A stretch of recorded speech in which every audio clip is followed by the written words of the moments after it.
York's classic rock, Q104.3. Q104.3, legendary drummer and legendary fellow Brooklynite, Carmine Appice. Welcome to Q on the Zoom. Yeah, it's good to be back on the Q. That's where I met my wife. That's right. On the So Q. Leslie, if you guys don't know, Leslie Gold, do you remember when she was on the air, Q1043.com at Q104.3, and Carmine came up and the violin swelled and look at No, this. actually it didn't. You know, when I first saw her, I looked at her, she was wearing all white. She was blonde hair and blue eyes. I said, man, that chick is so white. And she looked at me, I had the black and purple hair. And she goes, who's the old dude with black and purple hair, you know? It was love at first sight. It wasn't love at first sight. We got to know each other. And then after a while, then it started meshing, you know. It's April will be 20 years. Oh my God. Yeah, how about that? Huh? Wow. So Yes, Carmine, so we're together and we live in Florida. We have a great time here. And I started this storytelling thing down here. I did it as an experiment to see if it'll work. And I developed it since then and it came out great. You know, I did this small comedy theater down here and I had a set of drums there and I told stories. I had a whole plan how to do it, you know, to make it entertaining and to make it interactive with the audience. So at the end, I have this really cool intro. And then on the flash drive, Leslie says, welcome Carmine Appice. I would come in and get everybody clapping and do a solo with my sticks, you know, on the microphone. And then I start telling the stories and I say, okay, here's the list of stories. You guys pick the stories. So I'd have the audience pick the stories. It's somewhat kind of like when I did at drum clinics, you know, I would say that's brilliant. So the Carmine Appice Diaries coming to the Iridium March 23rd. And this just sounds like such a ball because we've had so much fun. I have used on Breakfast with the Beatles of all the stories, John Lennon, the lasagna story. Oh. If this is the height of the screen, that story is there. It was a great story. Up and beyond. And I'll ask you to tell it again at the end. But a story that you mentioned that I don't know, that I don't think you've ever told me. We've known each other, 35 years? Yeah. Led Zeppelin being booed off the stage. Yeah. I mean, what happened was. Wait, well, let me first preface this by saying that Led Zeppelin, these bands opened for Vanilla Fudge for the first tour around. These, you know, they were the headliners. He and Mark and the guys were the headliners playing the Fillmore East. And these new British bands wanted to break in. They opened for Carmine and Vanilla Fudge. So go ahead. The way they opened was we had the same agent, we had the same lawyer, and my manager was, he used to be Concerts East, Phil the Seal. So, you know, and the manager, what's his name, the big guy? Peter Grant. Peter Grant was the manager, and then he was friends with Philly. So they sent us the album first, and they said, listen to this album, Jimmy Page's new band. Because we knew Jimmy when he was with the Yardbirds, and we did gigs with him. And we heard the album and said, wow, this is great. I heard John Bonham, I heard the Foot on Good Times, Bad Times. I fell in love with him. I said, this guy's awesome. I didn't know when I met him that he was going to claim me as his mentor, you know, and he said, I did that thing on my album. I said, I never heard that. I never did that. And he pointed it out in one of my albums where I actually did that Foot thing, but I didn't do it as many times as he did. I did it maybe twice in a row. But anyway, we became friends at that point. But before all that, the manager said, we want to put him on this show in Denver. Barry Fay was a promoter. He said, look, we're sold out already. He said, Vanilla Fudge and Spirit, we're sold out. Like 7,000 people. We don't need Led Zeppelin. We're sold out. He said, come on, do it. Our agent, same agent, do it. He said, no. He said, I'll tell you what. You pay $750. There's $1,500 for Led Zeppelin. You pay $750, and Vanilla Fudge will pay $750 if you put them on. So we didn't agree to it. The managers did. So we paid $750 for Led Zeppelin to be on our show that was already sold out. So Led Zeppelin got $1,500 a night. That night, yeah. Pretty much every night, you know. So when they came on stage, nobody knew them. So they were waiting for Spirit and waiting for Vanilla Fudge. So some people booed them. You know, it was unbelievable to think about what they turned out to be. You get to tell your children and your grandchildren, I booed Led Zeppelin on their first show. Yeah, right. And then, you know, I called Ludwig Drum Company after John Bonham saw my big drums. He wanted drums like mine. I called him and I said, you know, I think these guys are going to be big, you know? So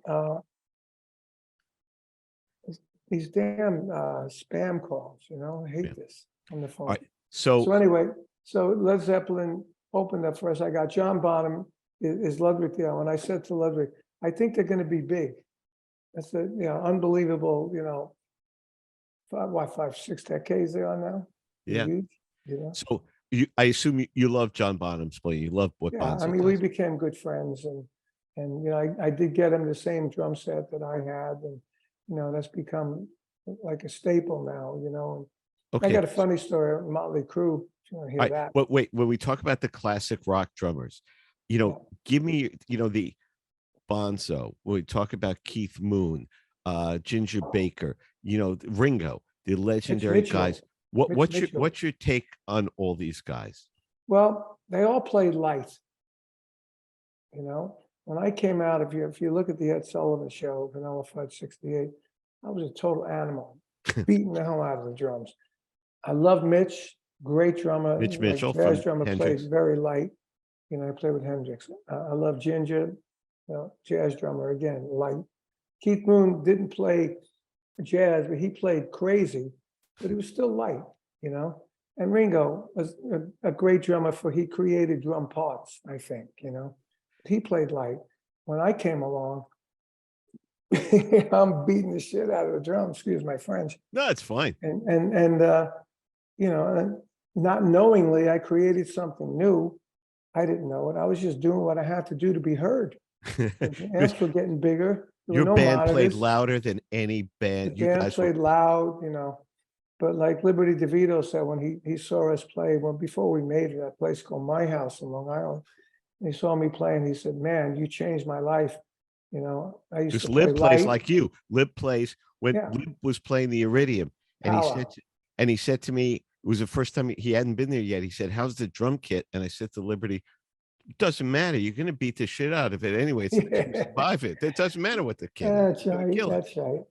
You know, I've learned not to raise my arms up to get the power. I've learned to get the power with a snap like a karate chop. Right. You know, so You you know don't have what? to do all My this, brother from even though it another looks mother. good. My brother from another mother, Danny Gottlieb, who studied Oh, with yeah. Joe Morello, Love Danny. said, you know, the idea is to not get your rotator cuff injuries and, you know, play Joe Morello that it comes from the wrist. But every single drummer, every rock drummer, the back, their shoulder, our friend Roger Earl from Foghat, he had all his fingers done. He just had his shoulder redone. You know, I did my both rotator cuffs. Of course, everybody, because I mean, when you see Vince Neil, when you see any of you guys, you're so physical. And it's the greatest show. Let me be honest. It's great to watch a guy do that. Yeah, yeah. I had my China cymbals up here. I used to do this kind of stuff, and I loved it. But then after I was on stage with Michael Schenker, I hit the cymbal. I got a pain up my arm. Brought my arm down. It was stuck there. Rotator cuff totally blew off. So it took me a month. I had to get cortisone shots in order to keep playing. And then I had this one done. Then I had this one done as a precaution, and this one never healed right. So now when I play like that, I feel like somebody's holding my shoulder. You know, but there was one time the friend Mark Hudson, when he was playing with Ringo, and Ringo was playing the ride cymbal. And he thought, man, he's really getting into it. He's really getting into this ride cymbal. And he said, my arm is killing me. And it's rotated. That's it. I drink to that. Amen. Carmine Appice. So it's the diaries, the Carmine Appice diaries, March 23rd at the Iridium, where you get to pick the stories. And I'm going through some stories that I don't know that we talked about. If you've never seen Vanilla Fudge, go find the videos from Ed Sullivan and everything else. They took not only the originals, but you guys took pop songs and made them into long blues, heavy blues jams. And this is pre-Led Zeppelin doing long blues jams. If you think of the Zepp sound, that's how heavy it was. But the hit was Keep Me Hanging On, Supreme song. But you did Eleanor Rigby and Ticket to Ride.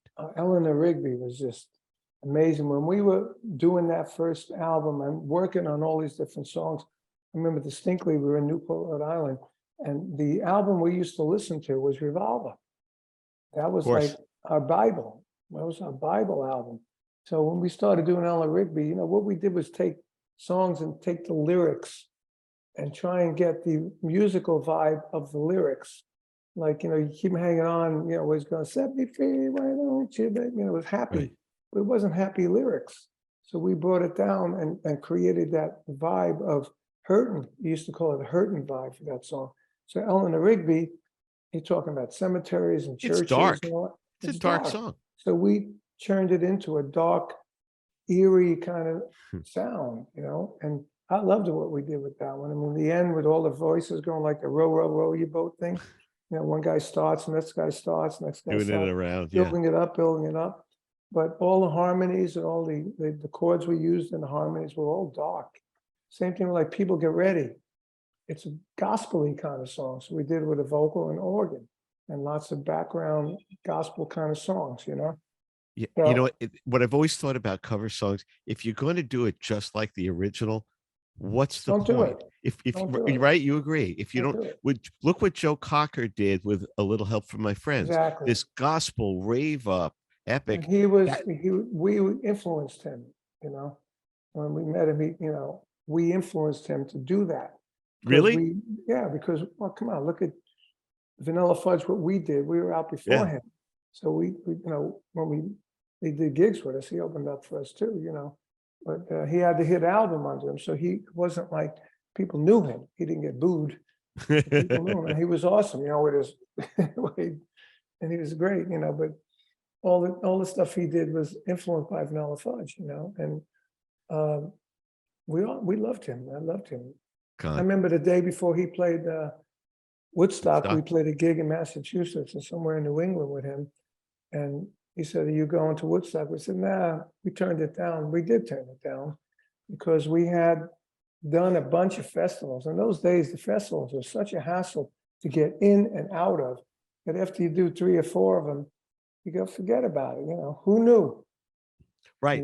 It Who just knew? It was just another festival. Right. And you're right. It was the Music and Arts Fair. And that version, to me, the definitive song of Woodstock, of the era, of everything, was Joe Cocker's With a Little Help from My Friends. It defined all of it. He was with us the night before. That's wild. Carmine Appice. These are the stories you're going to get at the Iridium, March 23rd. Is there a line item of stories to tell about your manager, Bull in a China Shop, East Ender tough guy, Zeppelin's manager, Peter Grant? No, there's actually stories that I tell about my manager hooked in with Henry Hill. Oh my God. I won't give it away because it's good stuff.